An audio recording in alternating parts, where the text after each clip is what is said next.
2020년 9월 3일자 주간 전망대 2부 이어가겠습니다. 메리츠 정권의 윤여삼 파트장님과 2부 함께하겠습니다. 윤 파트장 안녕하세요. 네, 안녕하십니까. 네, 보자. 지금 재택근무 중이신 것 같은데, 예, 이제 또 이 사회적 분위기라든지 예, 또 미래의 이런 작업 환경을 미리 몸소 체험하고 있습니다. 아, 그래요. 자, 저희 주간 전망대는 과거 전통적으로 채권 시장과 점검해 갔는데, 요즘 워낙 주식시장이 핫하다 보니까, 주식 관련한 얘기가 많았습니다. 그러나, 지난주 파월 의장의 잭슨홀 연설 직전이었기 때문에 아무래도 어떤 추정에 그친 토론이었던 것 같고, 김 파트장님, 이번에 끝나고 나서 모든 매체들에서 뭐 어떤 데서는 30년, 어떤 데서는 40년 만에 미국 연준의 통화 정책이 대전환을 맞았다. 어느 정도, 뭐 어떤 내용이길래 그렇게까지 헤드라인이 나오죠? 예, 중앙은행이라고 하면 뭐 물론 네, 이제 중심으로 해서 경제를 안정시키고 뭐 이제 금융시장의 활성화를 시키는 그런 맨데이트, 뭐 그런 목적도 있지만 더 가장 최우선적으로 삼는 게 한국은행에도 입구에 현판에 도로 확 박혀 있거든요. 음, 물가 안정이라는 단어가 있습니다. 아, 그래서 그 중앙은행들은 그 물가의 안정의 초점은 과거의 대부분 인플레이션이라고 하는 과도하게 오르는 물가를 이제 그 경제 과열 상태를 통제하는 쪽에 큰 의미를 두면서 중앙은행들은 인플레이션 파이터라는 별명들을 갖고 있거든요. 근데 그랬죠. 이번 잭슨홀 컨퍼런스에서 나왔던 파월 의장의 발언은 2008년 금융위기 이후로 뭐 네, 2010년대 초반에 리플레이션이 있긴 했지만 그 이후로 이제 참 여러 구조적인 문제들이 있었죠. 뭐 아마존 같은 회사들의 효율성이라든지 인구론적인 문제라든지 그것 때문에 물가가 전체적으로 목표로 하는 막 나라마다 이제 물가 목표제라고 해서 우리나라도 헤드라인 물가 기준으로 한 2%를 잡고 있는데 미국도 동일하게 한 2% 정도가 돼요. 근데 네, 지난 5년간 평균적으로 이 2%를 향했느냐 미국 정도가 그 2%를 넘나들었고 주요국들이 다 물가가 낮았거든요. 근데 요번에 코로나 때문에 네, 일시적으로 미국도 물가가 마이너스까지 찍었거든요. 맞아요. 그 현상을 보면서 인플레이션 파이터라는 그 별명을 버리고 음, 이제 물가를 이제 예전에는 열이 높아서 그 열을 식혀주는 역할이 중앙은행들의 주 역할이었다면 이제 체질이 바뀌어서 이제 네, 경제가 체온증에 빠졌습니다. 이제 조금만 뭔가 이제 잘못하면 이제 몸이 이거 저체온증이 사실은 고열나는 것도 위험하지만 이쪽도 굉장히 위험하거든요, 사실은. 아예 무기력하게 그냥 일어나지도 네, 못할 수 있는 상황에 돼버린 거죠. 그래서 그쪽에 자극을 주면서 일부 좀 이제 체온이 이제 정상 체온까지 회복하는 정도가 아니라 그 이상을 좀 간다고 해도 과거 같았으면 그러면 이제 열 식힌다고 약을 먹어야 되는데 금리 인상과 같은 유동성을 흡수하는 긴축 정책을 과거에는 고민할 수 있는데 이젠 그쪽은 안 하겠다. 당분간 이제 정상 체온이 올라서 전체적인 몸 활동, 그러니까 경제 활동이 실물 경제가 정상화돼서 충분히 돌아갈 수 있다라는 그 부분이 몸이 좀 조금 더 뜨거워질 때까지도 참아주겠다. 그리고 중앙은행의 역할이 아까 뭐 40년 만에 바뀌었냐 하는데 그 이제 낮아진 물가 수준에 이제 좀 더 물가가 높아지는 우리가 목표라는 수준을 넘겨도 그리고 지금 사실은 여러 보조제로 이 낮은 체온을 극복하려고 지금 돈을 막 과도하게 통화정책도 완화적이고 재정도 풀어내고 네, 재정도 지금 가상 최대 수준으로 풀고 있거든요. 음, 그러면서 그 현상을 이제 인플레이션을 좀 유발하는 것들에 대해서 이번 잭슨홀에서는 평균 물가 목표제라는 단어를 썼죠. 그래서 평균. 지금 낮기 때문에 나중에 높아지는 걸 평균 내서 그게 목표 수준은 2% 내외 정도 될 때까지 채워질 때까지는 중앙은행이 경거망동하지 않겠다. 경거망동이라 하면 금리 안 올리겠다. 그렇죠. 그쪽으로 그래서 이번 잭슨홀을 한마디로 얘기하면 지금도 이제 뭐 금리에 대해서 여러 논란이 있긴 하지만 가상 최저금리, 기준금리뿐만 아니라 시장금리들도 예, 다 그걸 쫓아서 떨어져 있는데 가상 최저금리 상을 장기간 연장하겠다는 거고 최근에 일부 연준 인사들은 2016년부터 2018년까지 미국이 기준금리를 제로에서 2.5%까지 상당 부분 인상했잖아요. 네, 그런 부분에 대해서도 뭐 약간의 실기 가능성도 거론하면서 앞으로 요번에 또 경제가 좀 좋아져도 금리를 올리는 대응이라든지 이런 부분에서는 좀 신중하겠다라는 쪽으로 큰 틀에서는 해석이 되고 있습니다. 그러면은 연준의 파월 의장의 잭슨홀 연설 그리고 아주 작심한 듯이 준비한 FOMC 성명서 우리 그 만장일치예요. 뭐 아주 자랑스럽게 얘기까지 했는데 메시지는 알겠어요. 우리 어지간해서는 앞으로 금리 올릴 일 없어요. 뭐 네. 완전 고용이라고 여겨지는 레벨까지 실업률이 낮아져도 그렇다고 해서 우리 금리 안 올릴 거예요. 그 메시지는 네. 알아듣겠는데 네. 본질적인 질문. 그런 식으로 평균으로 따져가지고 과거에 한참 물가가 낮았던 시절 뭐 2년치든 3년치든 5년치든 참 애매모호하게 그렇게 얘기하는데 뭐 이쪽 세상은 원래 애매모호한 게 사실이죠. 사회학 인문학 사람 사는 데는 공학도 아니고 그렇죠. 수학도 아니니까 애매모호함 맞습니다. 그 유연성 네. 때로는 그것이 진짜 불확실성으로 다가오기도 합니다만 anyway 이 친구들이 그러면은 평균으로 따져갖고 야 이거 2% 넘을까봐 걱정을 할 만큼 인플레이션 오기는 올까요? 며칠 전에 나왔던 유로존 8월 CPI가 전년비 마이너스 0.2입니다. 이런 맞습니다. 와중에 유럽이 좀 아니 코로나 때문에 몇 개월 사이에 한 4개월도 안 되는 사이에 3조 달러나 더 부족했는데 그래도 지금 인플레가 없는데 아니 그걸 떠나서 2008년 이후에 QE 1, 2, 3 뭐 이렇게 하면서 그렇게 돈을 풀어제끼고 또 재정정책을 했는데도 인플레가 안 보여요. 만들 수 있을까요? 올까요 인플레? 그래서 지금 저도 사실은 그거와 관련된 자료들도 좀 수고했는데 네. 요번에 단기적으로라도 이제 이 강력한 처방전들이 내년도에 물가 상승 기대를 끌어내는데 근데 이게 얼마나 유지 가능할까에 대해서는 저도 사실은 많은 의문이 있습니다. 근데 중요한 거는 최근에 금 가격이 올라가는 데서도 반영되는 게 경제가 좋아져서 수요가 견인하는 인플레이션이 발생할 거라고 생각하는 사람은 없어요. 흔히 뭐 80년대 뭐 이제 뭐 달아올라온 심지어는 뭐 원자재 자원 수요도 지금 뭐 대단하게 최근에 구리 가격이라든지 뭐 네. 유가도 좀 회복을 했지만 그런 자원이 수요에 의한 부분보다 예전에 그 밀턴 프리드만이 했던 아주 유명한 통화론자들이 했던 유명한 말이죠. 인플레이션은 화폐적 현상. 네. 돈만 찍어내면 인플레 나온다. 인플레 생긴다. 지금 금 가격과 비트코인과 다시 부동산들이 미국도 사실은 지금 뭐 황업용이나 뭐 CMBS 같은 마켓이 지금 좀 충격을 받지 않을까 걱정을 하면서도 그런 시장들이 일찍 가는 이유 중에 하나는 화폐의 가치가 떨어지는 거에 대한 실물들의 보상을 생각하는 측면에서 인플레. 그래서 미국의 10년짜리 물가채 금리가 마이너스 1%가 넘습니다. 10년짜리 물가 연동 국채. 네. 아니 마이너스 1%면 네, 그 금리를 받고 이 채권을 산다고 왜냐면 물가 보상이 그거를 커버해 줄 수 있다는 믿음 때문에 그 픽스 금리가 실질 금리라고 하는데 실질 금리는 사실은 실질 금리가 그렇게 마이너스 금리형 상품에 돈을 넣는 짓은 바보짓이 될 수 있는데 그거를 인플레이션이 보상해 주지 않는다면 지금 미국의 픽스 1년짜리를 마이너스 1%못 가거든요.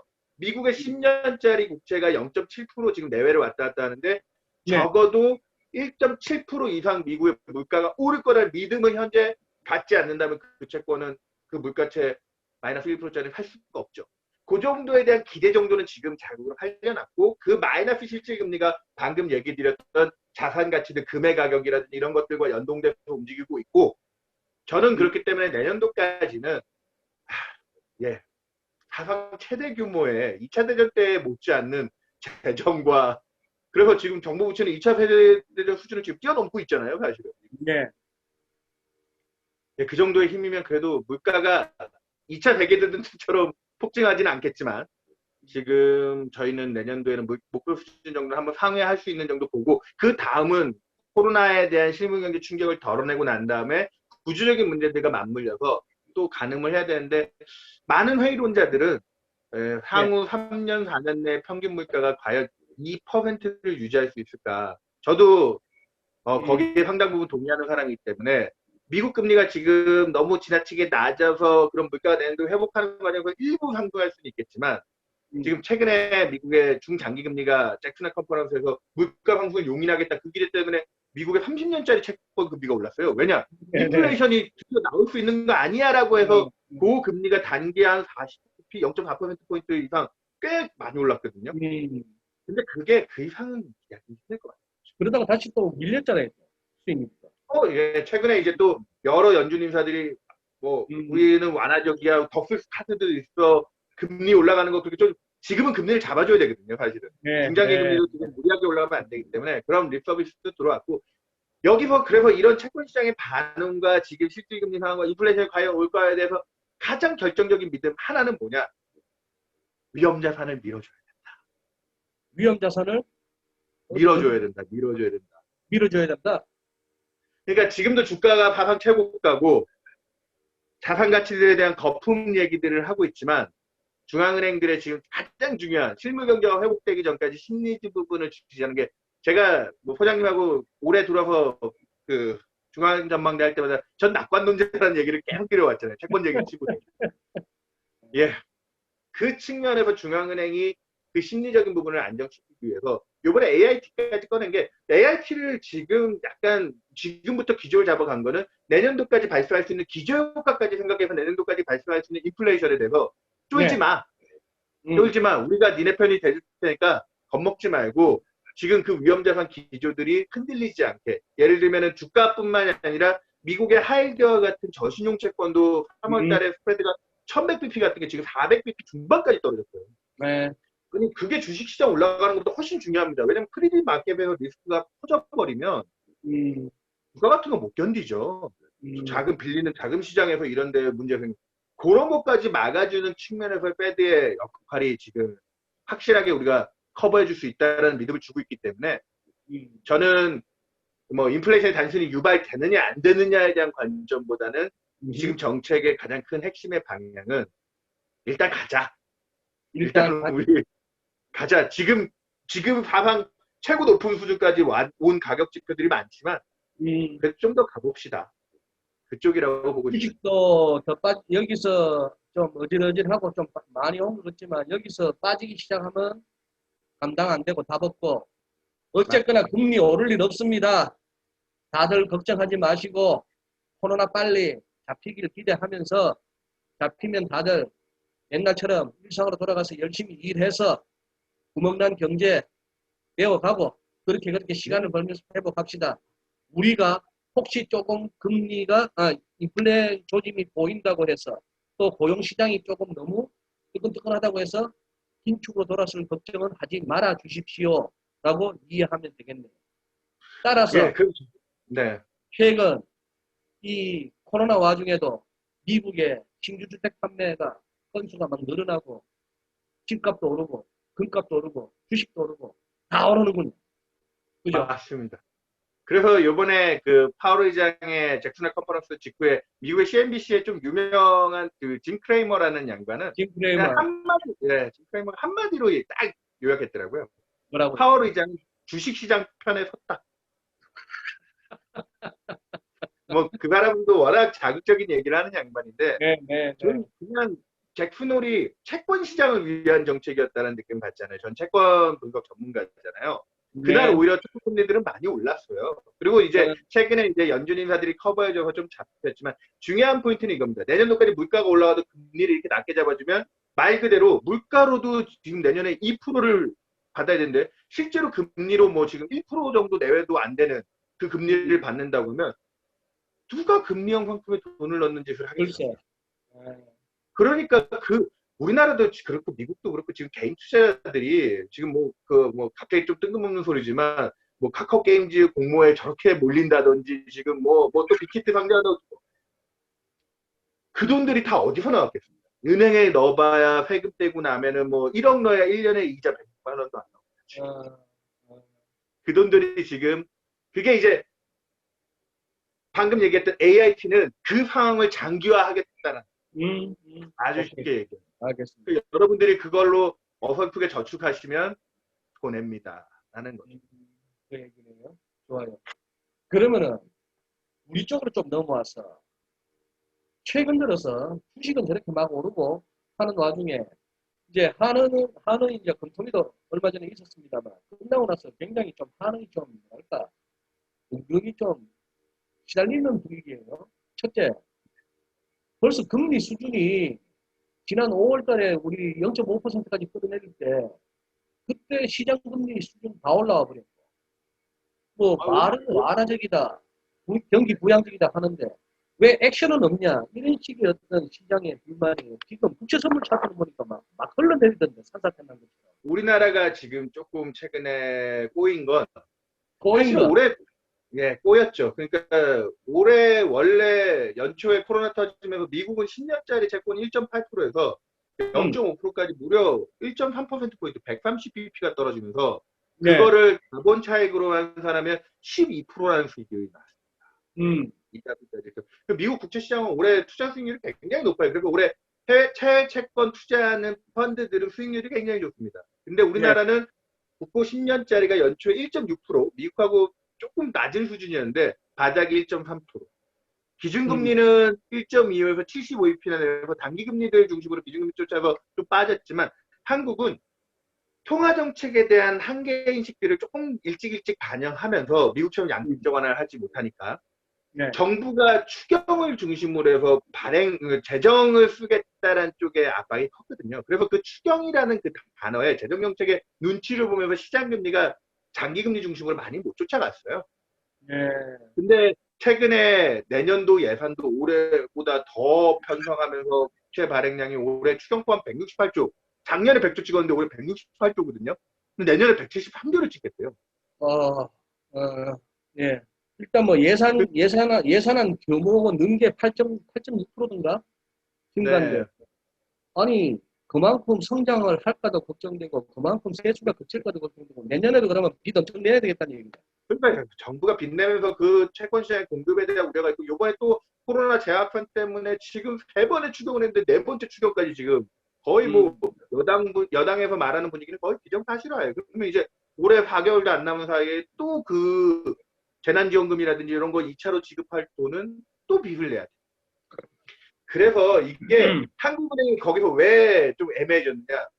지금 자산시장이나 이런 가치를 보면 우리나라 실효한 생각하면 미국도 지금 제로금리에서 마이너스 금리까지는 아니거든요. AIT와 같은 보조적인 정책을 통해서 물가 상승을 좀 용인하면서 그런 부분에서도 금리를 인상하지 않겠다는 거죠. 아래로 더 끌고 가겠다는 쪽은 아니에요. 그리고 네, 연준이 남겨놓은 카드 중에서 혹시 일드 커브 컨트롤, 약자로 또 YCC라는 게 있습니다.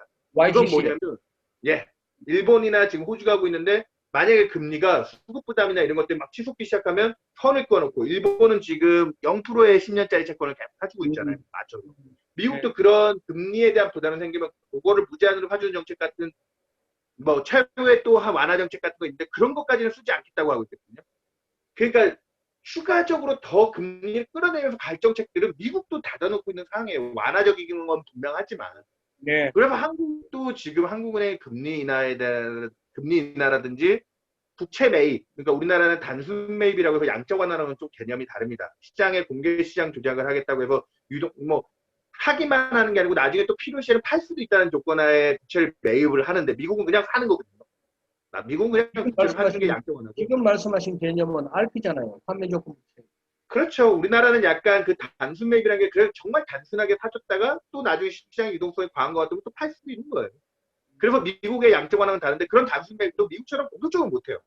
음, 그러면서 8월 금통위에 금리 인하도 신중하겠다. 단순 매입 지금처럼 채권 시장이 흔들리거나 변동성이 커지면 대응하겠다라고 음, 하면서 우리나라는 약간 통화 정책이 주요국 대비해서 좀 보수적인 느낌, 중립적인 느낌을 좀 많이 줬습니다. 어, 그러면서 우리나라 금리가 미국보다 훨씬 높다고 해서 외국인들이 현물 시장에서 포지션을 사상 최대로 갖고 왔는데 그런 실망감들이 최근에 쏟아지면서 우리나라 금리가 되려 주요국 금리들보다 좀 민감도가 많이 높아졌다. 그래서 한국이 굉장히 지금 좀 긴축적인 뭐 좀 다른 나라에 비하면은 유동성 여건이 조금 긴축적인 거 아니에요 걱정하는데 우리나라의 정책의 포커스는 통화 정책보다 오늘도 발표가 났죠. 한국형 뉴딜이라고 해가지고 지금 뉴딜 펀드라든지 이런 쪽으로 재정 쪽이 요즘에 더 부각이 되고 있기 때문에 네. 통화 정책은 당분간 우리나라는 조금 보조적인 느낌을 주고 있다. 이렇게 이해하시면 될 것 같습니다. 음. 그 말씀하신 한국형 뉴딜 펀드, 그거 네, 조금, 그거 조금 설명해 주시죠. 그게 뭐야? 뭐, 시중 자금 뭐 한 70조? 뭐, 네, 아, 예, 정책금융. 네, 정책금융 그러니까 10조, 민간금융 70조. 이게 뭔 얘기예요?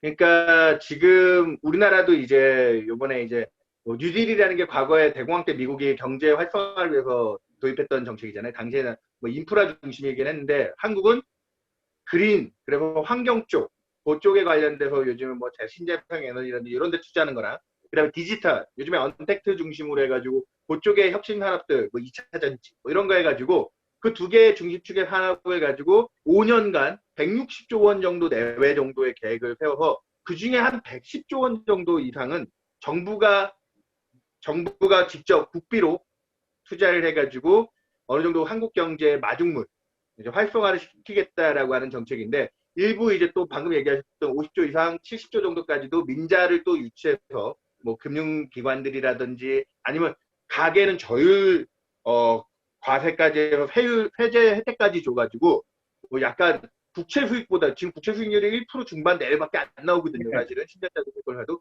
그거보다 높은 목표 수익률이 3%에서 세금 혜택까지 받고 5%까지 제시해서 펀드를 조성해서 그런 기업들의 환경적인 부분에나 아니면 디지털 쪽에 혁신 산업들을 하는 기업들을 지원을 하고 거기서 수입을 걷어서 경제를 더 좋게 하겠다. 정부 주도하에.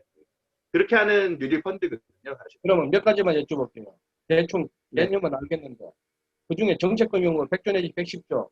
그거는 그러면은 예산 짜는 데에서 있는 세금으로 그 돈, 정부 돈으로 하겠다는 겁니까? 또 추경이니 뭐니 해갖고 또 빚내서 또 그 100조를 만들겠다는 겁니까? 뭡니까? 5년간이기 때문에 일단은 한 분할해서 할 건데 20조, 내년 나누면 또 예산에 연간 한 20조.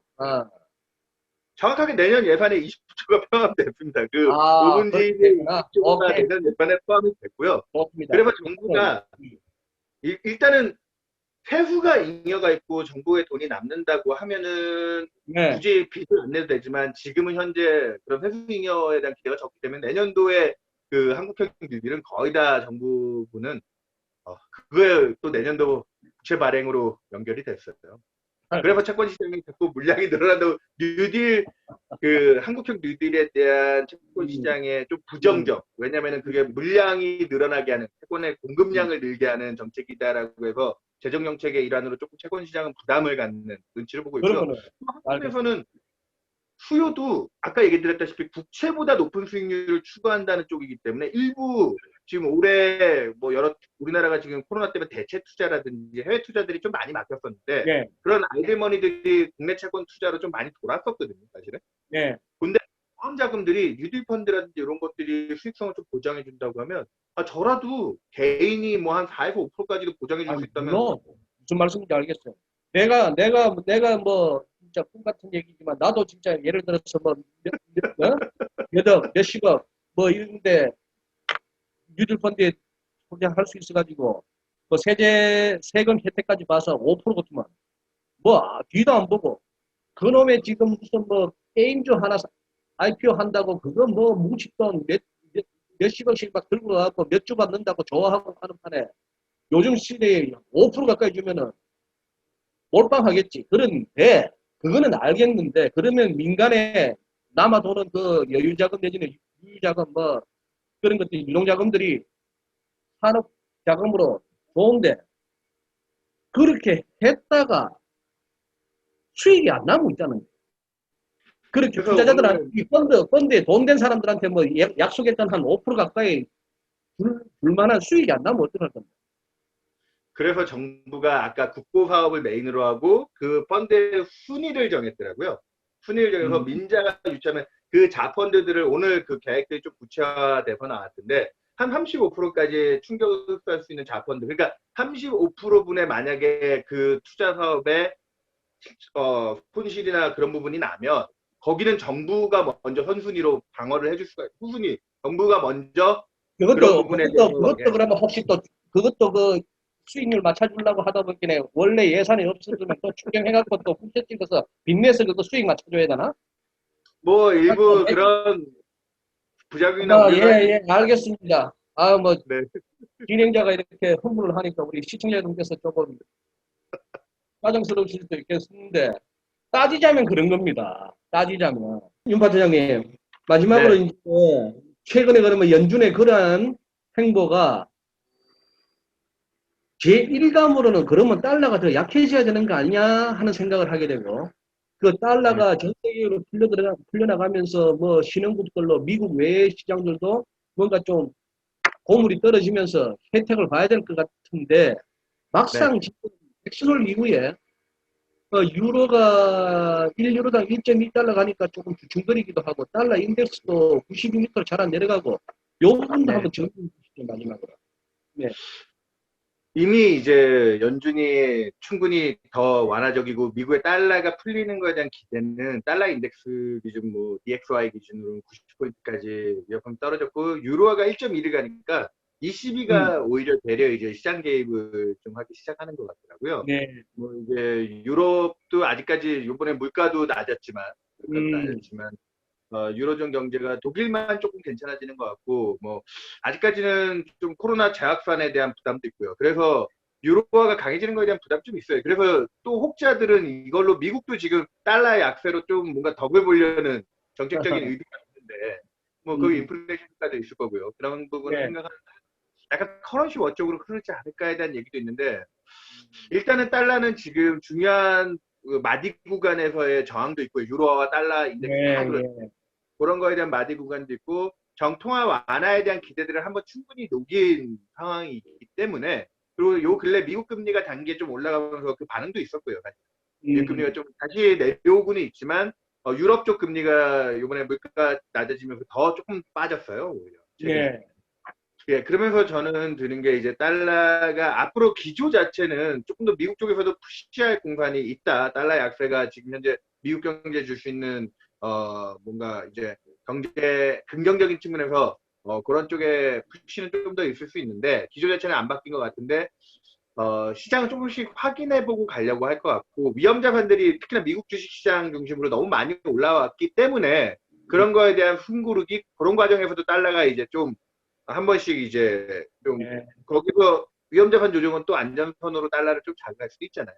그런 부분이 아직 본격화되는 부분은 아니지만 그런 과정을 확인하면서 저희는 하우스뷰로 달러 인덱스는 80포인트 후반대 정도까지는 뭐 한 88 정도 그 정도까지도 보고 있고 그렇게 따지면 원달러 환율을 저희가 연말에 1170원대 정도 보고 있는데 내심 내년 상반기까지 1150원대까지도 저희 이코노미스트는 좀 긍정적인 낙관적인 시나리오대로 잘 흘러가서 뭐 질병에 대한 공부까지 덜어냈을 때 아직까지 추가적인 달러가 절하될 수 있는 룸이 있지 않느냐. 최근에는 이런 이벤트들이 확인되는 과정, 잭슨홀도 사실은 통화 완화 정책인 거에 대한 근본이 있지만 그 소문의 마켓이 이제 페드는 우리 편이야 특히나 채권 네. 시장이 해보겠던 게 역으로 갔듯이 그런 과정이 외환 시장에도 있다라고 보시면 될 것 같습니다. 알겠습니다. 그렇다면 뭐 전반적으로 정리하는 차원에서 윤 파트장님께서 여초부터 지난 3월 이후부터 이렇게 코로나가 막 확산되고 수선한 와중에도 뭔가 이 자산 시장에 대해서 낙관적인 뷰 그것을 갖다 바꿀 만한 결정적인 어떤 변화는 없다고 봐도 되겠네요. 저는 아주 심플하게 봅니다. 연준이 인플레이션 쫄지 말라고 했는데 그 인플레이션이 그러니까 마켓이 목표 수준을 넘었을 때는 그래도 신경이 쓰일 거라 보거든요. 아하. 타이밍은 분명히 내년 1에서 2분기 정도는 가야 가늠이 될 거고 올해 남은 기간 동안은 미국 대선이라든지 아, 트럼프만 그거 아시잖아요. 미국 대선에서 작년처럼 그렇게 관세라든지 미국 예, 주식시장에 타격을 주면서까지 지금 외부적인 충격을 가져가려고 하지 않아요. 그런 예, 부분에서 저는 위험자산 쪽에서 아주 크리티컬한 리스크는 적다라고 보고 있고 직접 비교는 좀 어렵지만 2008년 금융위기 때도 2009년에 그 리플레이션 과정이 아까 제가 조금 간단하게 잠깐 얘기했던 것 같은데 2011년에 우리나라 차화정 이슈 중국 경제가 좀 네, 더 확산될 때까지 그 타임라인이 꽤 길었어요. 네, 그 구간이 꽤 길었던 걸 생각해 보면 올해 지금 주가 상승 속도가 굉장히 빨랐지만 돈이 풀린 양이라든지 정책의 자극성은 그때보다 곡절이거든요. 또. 그렇기 때문에 내년까지도 지금 단순하게 너무 많이 올라왔어.